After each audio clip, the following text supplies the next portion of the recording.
Hey there, listeners. I'm María José Clavijo, broadcasting from beautiful Bogotá, Colombia. Welcome to another episode of Two Regular Guys. And Dan, coming to you from Crestline, the World News team. First, I wish all of our a happy Valentine. Today, we have some exciting coverage of recent impression show in Long Beach, and we'll start with major industry development tracking. That's right, Dan. Speaking of developments, do you remember that story we covered about Coldenhove Paper? They're this fascinating Dutch company that's been a major player in dye sublimation.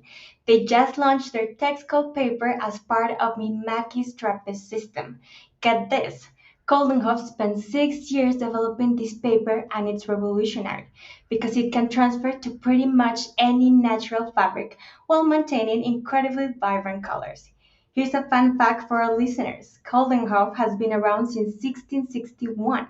They started as a paper company and now, 364 years later, they're still leading the industry with cutting-edge technical paper products.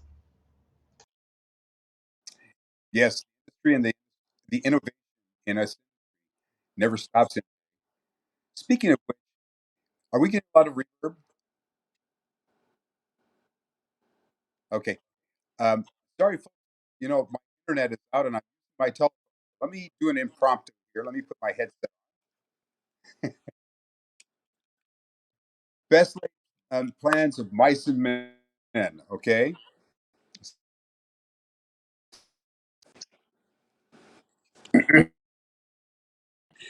Is this better? Okay, good. Sorry about that, folks. The innovation in this industry never stops. MJ, speaking of which, the impression show was absolutely dominated by DTF technology. We saw some major players enter the market. Epson unveiled their first DTF printer, the SureColor G6070. Roland introduced their TY300, and CobraFlex showcased their Keen Cobra line. The performance differences are pretty striking. Epson's running at about 85 square feet per hour, Roland at 100, and CobraFlex is leading the pack at 650.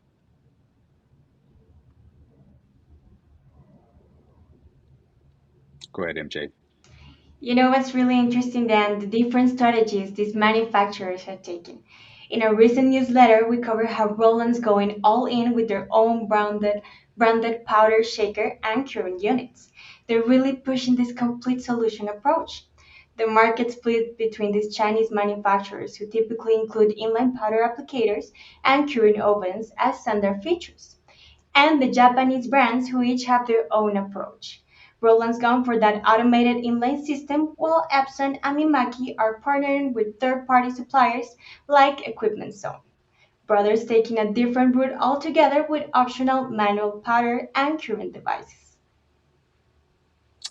This is definitely going to be an interesting year for DTF technology.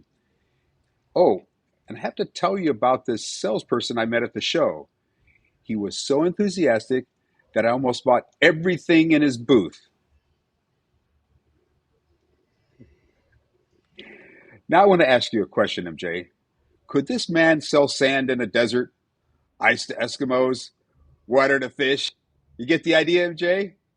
I am sure it was a great fun to catch up with Terry during the show. I heard that he provided an enthusiastic overview of all of the products in the equipment zone booth, especially the powder shaker units we like to refer to as shake and bake units. He certainly did. Folks, I'm sorry about the reverb. We'll try to fix it on the next time. But MJ, we've covered many stories today. In fact, they've come back to us twice, as we do every month. To stay up to date on the latest news and trends in digital imaging, please go over to worldimagingnews.com. And WorldImagingNewsLatina.com. to sign up for our weekly newsletter, Win Quick News. And that's the Win News, folks. I'm Dan Barefoot. And I'm MJ. And until the next time, stay healthy and keep smiling. Manténganse saludables y sigan sonriendo.